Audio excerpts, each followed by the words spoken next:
Hello les hair lovers, alors on se retrouve aujourd'hui pour une vidéo sur le défrisage. Alors pourquoi maintenant? Est-ce que c'est vraiment utile? Est-ce qu'on a vraiment besoin de reparler du défrisage? Je vous dirais que oui, parce qu'en fait je me suis rendu compte qu'il y a pas mal de femmes qui subissent leurs cheveux naturels. J'entends toutes les chevelures qui ne sont pas lisses. Et c'est pas seulement les femmes noires, hein, parce qu'il faut savoir qu'il existe deux types de défrisage, le défrisage thiolé et le défrisage alcalin. Le défrisage thiolé, c'est un défrisage exclusivement réservé, on va dire, pour les chevelures caucasiennes, bouclées, ondulées, frisées, enfin vous savez, avec des frisottis, etc. Et il a pour but en fait de réduire le volume, lisser le cheveu et enlever l'effet frisottis. Mais c'est un défrisage réversible, c'est-à-dire que son effet part au fur et à mesure du temps des shampoings. Et on a donc aussi le défrisage alcalin, qui est exclusivement réservé, on va dire, aux cheveux afro, maghrébins, antillais, voilà, le cheveu vraiment volumineux, qui a pour but de lisser définitivement le cheveu, faciliter le coiffage, voilà. Il est irréversible puisqu'il lisse définitivement le cheveu. La seule façon de retrouver son cheveu naturel, ce serait de les couper en fait et de les relaisser pousser naturellement. Ce qui est contraignant avec celui-ci, c'est qu'il faut du coup faire des retouches puisqu'on se retrouve avec deux natures. Et donc c'est de celui-ci qu'on va parler. Dans un premier temps, nous verrons l'histoire du défrisage dans sa globalité. Ensuite, nous verrons les composants du défrisage alcalin de nos jours, parce qu'en fait, il y a eu plusieurs modifications de ce produit. Donc, on va plutôt s'arrêter sur la composition de nos jours. Et puis, on finira par mon point de vue de professionnel sur ce produit. Alors, l'origine du défrisage. On dit que le défrisage tirerait ses origines de l'esclavage. Apparemment, pour punir un esclave rebelle, le maître lui plongeait la tête dans un seau rempli de soude. Voyant que les cheveux du rebelle étaient devenus lisses, les autres esclaves ont décidé de créer un produit à base de soude, de pommes de terre et d'œufs et de le poser donc sur leur tête pour avoir des cheveux lisses. Bon, mythe ou réalité, on ne sait pas. Par contre, ce qui est sûr, c'est que le défrisage a une origine bien antérieure à cela. Il y a une vidéo intitulée « Le défrisage » avec Christelle Keddy qui explique justement qu'il y a eu plusieurs ères du défrisage. Je vous invite vraiment à regarder cette vidéo. Je vous mettrai le lien en barre d'infos. Mais je vais vous en faire quand même un bref résumé parce que c'est quand même intéressant. Elle explique en fait qu'il y a eu une exposition faite par le docteur Sally Ashton, établie par l'université de Cambridge en 2012, intitulée 6000 Years of Afrocomb, qui a établi qu'il existait en fait des machines qui servaient à défriser les cheveux. Donc cette exposition retraçait l'histoire du peigne africain à travers tout le continent. Ça embrasait l'époque des 12 dernières dynasties. Elle explique qu'il y a eu, on va dire, 3 grandes parties du défrisage. Donc, la première partie arrivait avec les envahisseurs indo-ariens, les Hyksos, vers la 19e dynastie de l'Égypte antique.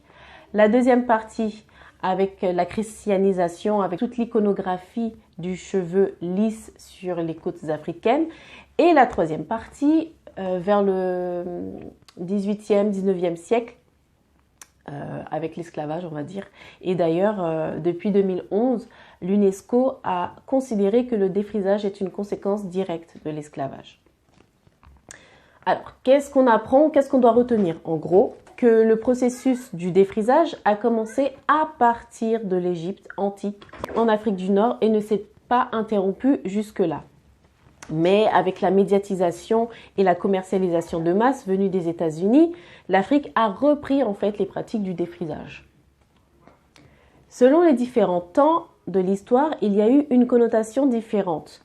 Pour le docteur Sally Ashton, le fait de se défriser les cheveux à l'époque, c'était dans le but en fait, dans un but pratique, à savoir pouvoir se démêler les cheveux et les coiffer parce qu'il n'y avait pas de soin du cheveu crépus dès lors que les communautés étaient séparées des leurs. Et aujourd'hui, c'est la conséquence de l'esclavage. Donc, elle explique aussi que déjà dans les années 90, il y avait le mouvement retour au naturel, notamment avec Whoopi Goldberg et Nina Simon. Ce qui est à noter, donc, c'est qu'il y a eu plusieurs améliorations du produit du défrisant, comme je vous disais tout à l'heure. Ce qui nous amène à notre grand 2, la composition du défrisage de nos jours. Pour cette partie, j'ai été me procurer un pot de défrisage olive oil sans soude, le plus fort en fait. Parce que je voulais reproduire à l'identique, on va dire, l'expérience de Chris Rock. Vous savez, sur sa vidéo reportage Good Hair, dans laquelle on voit en fait une canette fondre complètement dans l'hydroxyde de sodium au bout de 4 heures de temps posé dedans. Donc je voulais voir si c'était vraiment vrai, si vraiment le défrisage avait ce pouvoir de faire fondre l'aluminium, ce qui est quand même assez fort. Donc j'ai fait cette expérience, je vous mets la vidéo, vous constaterez par vous-même le résultat.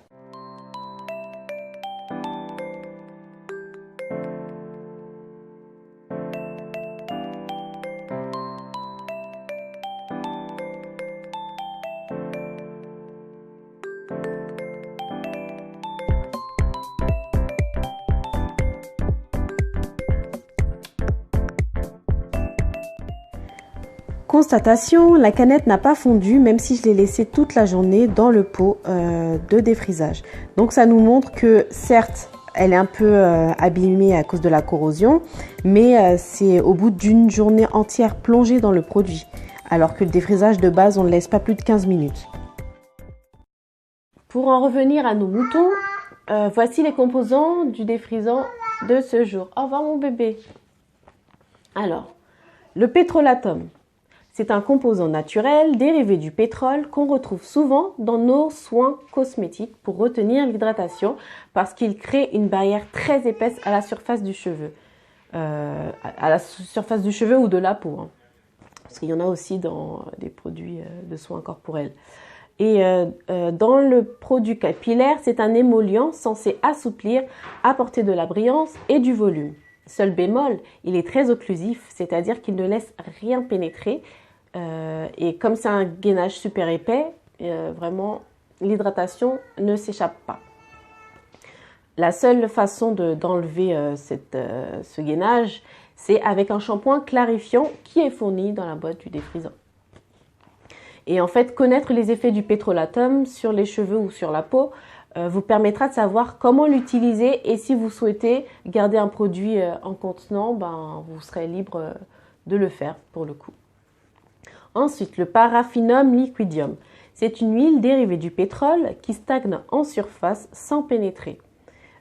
Pareil, très occlusif et occultant parce qu'il empêche la pénétration et emprisonne l'hydratation. Il étouffe le cuir chevelu, mais s'élimine facilement avec un shampoing clarifiant. Vous avez aussi le cétéaryl alcool, qui est un alcool gras, souvent d'origine naturelle, qui permet d'adoucir et rendre possible le mélange de 2 corps comme l'huile et l'eau, qui ne sont pas miscibles normalement, c'est-à-dire qu'ils ne se mélangent vraiment pas.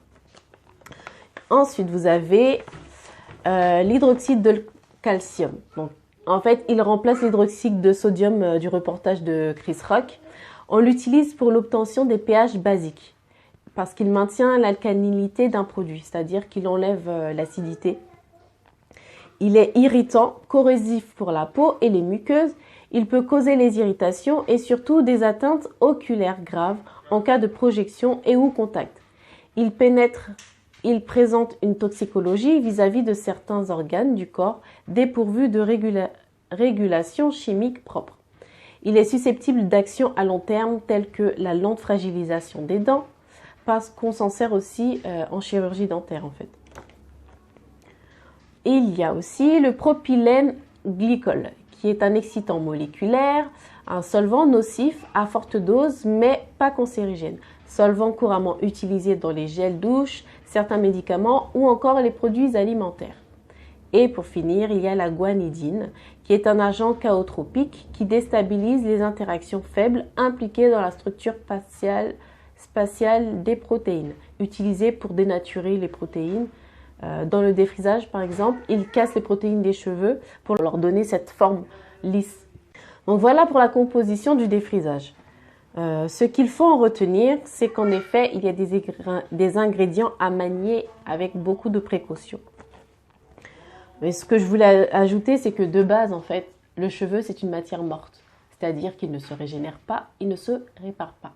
Donc, si vous appliquez ce produit scrupuleusement comme c'est indiqué, c'est-à-dire il ne touche pas le cuir chevelu, mais vraiment juste les longueurs et les pointes, vous n'avez aucune raison en fait de rencontrer des problèmes de brûlure de cuir chevelu, etc. ou de casse même du cheveu si vous respectez le temps de pose qu'on vous donne. Les produits que vous allez mettre dessus, en fait, ont pour action de combler les trous, les fissures et de recréer, on va dire, la cuticule qui empêche en gros l'hydratation et les protéines de sortir du cheveu. Donc, dès lors que vous arrêtez de faire vos soins, vous retrouverez vos cheveux fissurés, abîmés, etc. Donc, c'est pour ça qu'on vous encourage vraiment d'être régulier dans votre routine capillaire. Ce qui m'amène à mon grand 3, mon point de vue en tant que professionnel sur le défrisage. Alors, dans le cadre de mon métier, en fait, j'ai fait et continue de faire ce qu'on appelle dans notre jargon professionnel des techniques. Donc, les techniques, ça comprend défrisage, wave, coloration, décoloration. Voilà, en fait, tout ce qui touche en gros à la transformation du cheveu. Et ce que je peux vous dire, c'est que toutes ces techniques se valent, c'est-à-dire qu'on retrouve des composants similaires dans chacun d'eux. Décolorer ou colorer ses cheveux, c'est aussi sensibilisant que faire un défrisage. C'est juste qu'après, donc il va falloir forcément apporter un complément de soin. Ces techniques en fait altèrent la fibre capillaire, du coup, pour pouvoir avoir un semblant de cheveux en bonne santé restauré, il va vous falloir faire des soins régulièrement pour rapporter ce que vous avez perdu de manière définitive, puisque le cheveu ne se régénère pas. Donc quand on vous vend un produit qui répare vos cheveux, qui on va dire répare les fourches, ce n'est pas vrai. C'est pas vrai. La seule façon d'enlever les fourches, c'est de les couper. Pour revenir au défrisage, il faut respecter l'équilibre protéines et hydratation. Dès lors que vous respectez cet équilibre-là, vous aurez des cheveux en bonne santé. En bonne santé, on se comprend, voilà. Mais des cheveux beaux, volumineux et souples et longs. Voilà, il n'y a pas de raison pour que vos cheveux défrisés ne poussent pas ou stagnent à une certaine longueur. Voilà. Maintenant, je vais vous donner des noms de youtubeuses défrisées ou texlaxées qui pourraient vous aider en fait dans votre démarche si vous pensez sérieusement à revenir au défrisage. Il y a Sandra Cerise. Alors cette femme, elle est d'une intelligence et d'une logique implacable. Je vous invite à voir sa vidéo intitulée France O me censure, où elle parle justement d'un moment où elle a dû défendre en fait sa place de femme noire défrisée dans la société, enfin ce qu'elle a rencontré comme problème.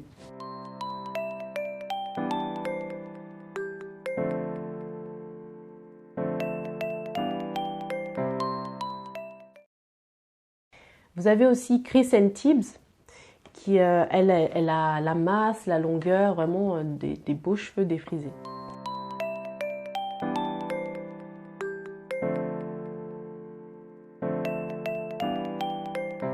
Vous avez Tiara J Beauty, c'est une youtubeuse américaine texlaxée qui est aussi coiffeuse.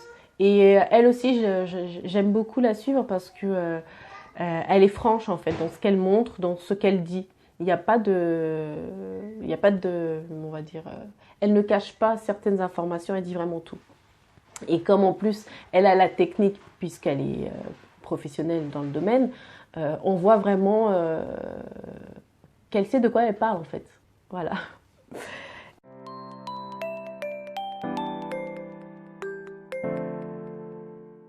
Vous avez You Love Megs. Donc You Love Megs, en fait, c'est une youtubeuse, je crois que c'est une des pionnières en fait des soins capillaires sur cheveux défrisés. Donc récemment, elle est revenue au Texlax parce qu'elle n'en pouvait plus de ses cheveux naturels. Pourtant, elle avait quand même une bonne longueur, des cheveux qui poussaient, etc. Mais elle s'est rendue compte qu'à un moment donné, en fait, ses cheveux, ils n'en pouvaient plus. Mon bébé, maman arrive. tout à l'heure. Mouah.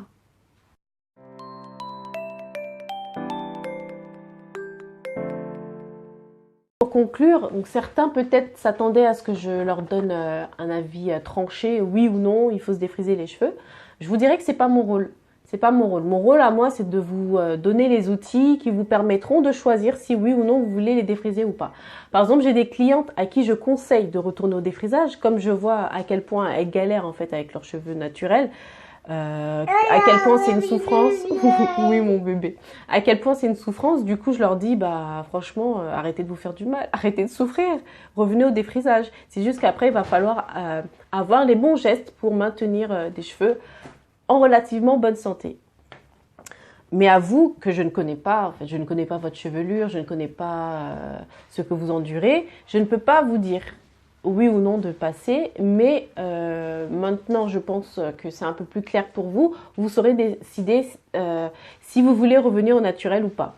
Voilà, donc je pense avoir fait le tour. J'espère vraiment que cette vidéo vous sera utile, qu'elle vous aidera à faire un choix éclairé quant à savoir si vous voulez revenir ou pas au défrisage. Au revoir, mes lovers, à bientôt. Pour illustrer ce que je vous disais, donc je vous présente cette cliente qui était naturelle depuis 6 ans, qui voulait se défriser mais bon, qui avait peur des qu'en dira-t-on. Je lui ai conseillé de franchir le cap, comme elle avait un cheveu très robuste, et je lui ai toutefois conseillé également de le faire tous les 6 mois, sachant que pour avoir des cheveux défrisés en bonne santé, il faut limiter quand même le défrisage. Donc si vous pouvez faire tous les 3 à 4 mois minimum, et tous les 6 mois au maximum, c'est l'idéal.